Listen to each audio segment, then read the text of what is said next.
Hi, Sandra here, and I'm back with another process video. I'm working on the sister page to Engaged, and I always feel like the second page that you do when is always easier than the first. And I don't know if that's because I have something to work off of, because my goal here is to bring some of the elements from page one of this over to page two. So with page one being very bright and cheery looking, reflective of more my mood, I didn't want page two to be the exact same thing, really bright. So I chose darker paper, the black and the cream, and a black polka dot, just to have a big contrast between the two pages. But looking at them, you would still know they belong together. And it was fun doing this page, mainly because the pictures were recently found. And I don't know if I found them or my husband found them. I think it was my husband. And when I saw them, I just really wanted to scrapbook them. So anyway, I decided to have the middle picture have the same mat as the sister page, and then the two other pictures would just have one of the layers. And I love this flower paper, and I wish I didn't cut it up, because I kept looking at it and thinking, this isn't quite what I'm looking for, but I love this paper, and it has this beautiful sparkles on it that I thought, oh, it can work. I can make this work. And even if I just use a little bit of it, or have it as a larger mat around the pictures, somehow I'm going to make this work. And the more I looked at it, the more I kept thinking, this isn't going to happen. And it doesn't look bad, but it's not quite what I was looking for, mainly because it's still bright and, I don't know, bright and cheery, and reminds me too much of the other page. And I didn't want this page to be a distraction from page one. I wanted to be able to stand on its own and be appreciated by itself. I don't know, like when I'm flipping through my scrapbook, it's nice when you turn a page and you see that first page, and you kind of glance at the second page, but you take in the first page and then you take in the second page. If For me, I want the two pages kind of balanced enough so that your eye is going left to right and not so much being pulled to the right and ready for the next page. So originally I used the ruler to give it that torn paper look, and I didn't really like it. So I took that off and I just made it straight, and I like that much better. Much, much better. I was trying not to have the pictures just go straight across the page from page one to page two. So I'm like fooling around thinking, and I'm still trying to use that paper, but I found the scraps of page one. And so I thought, let me distress this and see if I can take the paper scraps, and put it around the black polka dot paper. That way I'll have another element from page one coming into page two. And also, I really like those flowers. I was surprised that I kept them, because I normally, if I tear something off like that, I don't normally keep it. But for some reason, I thought, this is really cute. Maybe I can, use it someplace else and make it a border or something. And here it is, a border. Still trying to use those flowers, but it just really doesn't match. I guess I could have gotten away with it, but it would have taken away from what I was doing, and that was just too bold. The roses were too bold, or carnations. But I like this blue. That is really pretty. And I love this paper, but again, that's not quite right. So when I looked at this, I thought, this can really help this page stand on its own without taking away from the sister page. And I thought it would be more balanced, a nice contrast of colors. And again, I'm distressing the ends of all the layers on the center photo so that it'll marry with the photo on the sister page. I really like that Tim Holtz distresser. And I have tried using a scissor to do my distressing, but I think I got so used to using this tool that I don't do it so well with the scissors anymore. I used to use scissors all the time. So I decided to just temporarily put the flowers on just to get a visual. I have this habit whenever I work to lay out my page before I um, uh, glue everything down. And again, I'm reaching for the Tim Holtz lace trimmings. I was thinking of putting it in the corners just to make the ends look a little finished and also to bring that over from page 1. You don't have to bring a lot of elements. I mean, I look at this and I think I don't really have to bring a lot of elements from page 1 to page 2, but just a tad bit, just enough. And I notice sometimes with my layouts, one page will stand out more than the other page, but I still don't feel like the other page gets lost to the other page. A lot of times when I'm doing my layouts, I do the 2 pages that are going to be side by side in a scrapbook together. But that doesn't always work because lately I've been finding pictures that I just have one of, and I have no idea um, if I have more pictures in that particular series, or that for that particular event, or someone sent me a picture, or I know I only have one picture. So something like that, it's going to be a little different because I have no idea what the uh, sister page will be. So I'll just sit back and enjoy, working on that layout and cross that path when I get there. But sometimes I really won't know because right now I'm working on, uh, gathering pictures that I might have one, really old picture that my mom gave me or a picture that my brother sent me. And so they're just going to go in a scrapbook that might be for that year or maybe before 1997 when my daughter was born, because I don't have a ton of pictures before that. So a lot of those pictures before a particular year are all going to go in the same scrapbook in chronological order as much as I can figure it out, those really old pictures. Um, and so I really won't know what's going to be next to each other. And that's going to have to be okay. But I really think it'll work just the same because it'll work out just fine because you'll be able to tell going through that I have one event on page 1 and another event on page 2. And when I start working on that, I'll try and show it to you. That'll be in a while, in a while. But maybe some of those pages, when I do them, I'll I'll show them to you as I go along, and that might help. Like the baby picture I did of my mom. I did a video with her. And I have some other pictures that she gave me. So anything before, what I'm finding, I should say, the pictures before 1997 that I have,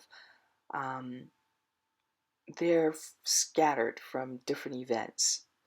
And so I just think it'll be neat once I start scrapbooking them and putting them into one album. It'll be interesting to see how that turns out. Anyway, so what am I doing here? I'm very much committed to what I have thus far. So I'm going to lay that down. I think the flower trimming around the black polka dotted paper came out really nice. Just a nice hint of color there. And this blue flowered paper, I know it came from Michael's. I'm like 100% sure. It's been in my stash for, I don't know, years.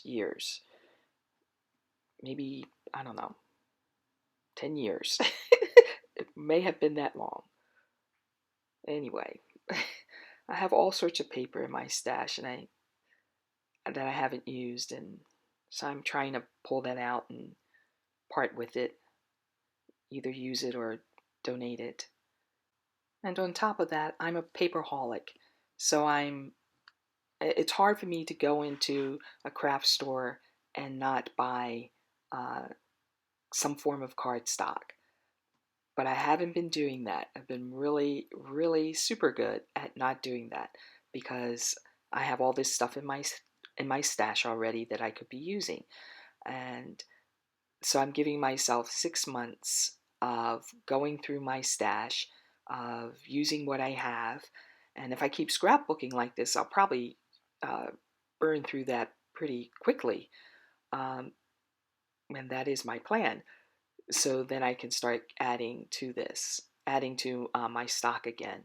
And hopefully I won't go as berserk as I have in the past. Anyway, my journaling. I decided to use a punch from Creative Memories to make a little uh, tab for my journaling because I really like this page and I didn't want to write on the blue flower paper or put a journaling card on top of this. And when I looked at the picture on the far right and it has the awnings on the building with the old lamps, like gas lamps, I thought I'm going to put my lace there. So I changed my mind about putting it around the corners of the borders once I made this journaling card because I'm bringing over a lace element from the other page and I just thought it looked too cute once I tied it and stuck it down there. And sometimes I'll do that with my journaling. I'll hide it, not because it has anything personal or um, you know, on there, but mainly because I really like the layout and I don't want um, any type of card or any additional, like a journaling card, to cover up the layout. Keeping in mind that the journaling is important, it's still there. So someone will pull that out, or my family kind of knows that I, stick things behind things like that. So, um, they'll find it. And when I put it in my scrapbook page, I could actually make a little slit in the protective cover so that the journaling could be easily pulled up without removing the page and put back in. Um, so that's an idea I could use for this.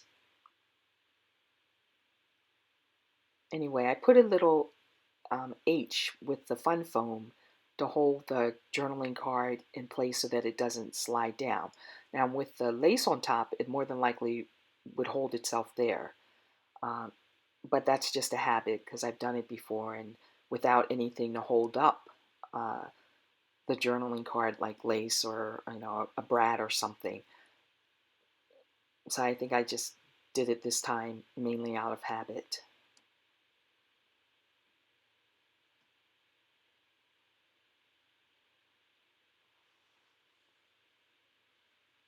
So I'm still working on my editing skills here. Trying not to have the video too long or too short and to still show the work I'm doing so that it's easy to follow and you get the gist of what's going on here. So do give me feedback and let me know what you think. I greatly appreciate that.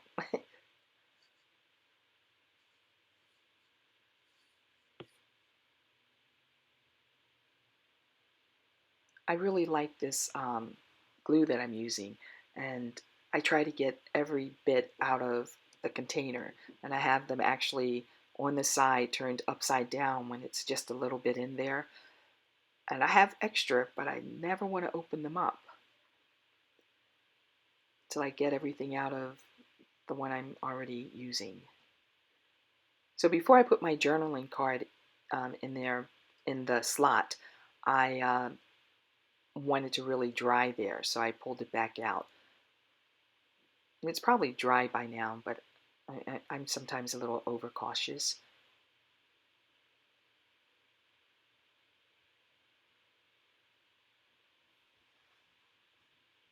And I like these thickers, the gold thickers. When I brought them, I kept thinking, how am I going to ever use them? Um, because as much as I like glitter, I kept looking at them and thinking, they're absolutely beautiful, but where am I going to really use them? Because I tend to buy the white thickers and then just um, use one of Tim Holtz's distress inks on it to color it to whatever color I want to marry with my page. But when I started doing this page, I thought, that's what I need, exactly what I need. So they've been sitting in my stash for a little bit too. And now I'm getting to use them. So for people who scrapbook a lot, and I mean, some of the things I'm using, you may look at and go, boy, that really is old. But it's still pretty. I mean, you have that old stuff in your supplies, and they just sit there. And a lot of times we might go out and buy new papers or new things, and that's good because I have a mixture of new and old. The stripe and a polka dot, that's far more recent than uh, the blue flowered paper. And on the sister page, the Felicity Jane paper is far newer than some of the things in my stash. Um, the Carta that's on the mat, that's pretty new. So mixing the new stuff with the very old can help whatever I have in my stash that's maybe dated by itself. Suddenly it doesn't look so dated. It's like when you redo your kitchen, you don't like the facing of maybe your cabinets. I don't know why I compare so much to the house, but anyway, but it's kind of like that. You reface your cabinets; those old cabinets suddenly look brand new. So it's the same thing with maybe old scrapbook paper. You can reface it, so to speak, with your newer scrapbook pages or scrapbook cardstock. So anyway, this is definitely the home stretch. I'm putting down my bling, and I'm trying to make my bling the last thing I do to a page, like to make it a habit. So that is my conscious thought that this layout is coming to a close. And it also helps me from like standing there or looking at it and thinking, what else do I need? I'm done. It's been blinged out. And now that I'm done with my bling, here are a few stills. Thank you again for stopping by and taking a look at my work, and I do hope you have an awesome day. Like, subscribe below, and all the products I used will also be listed below.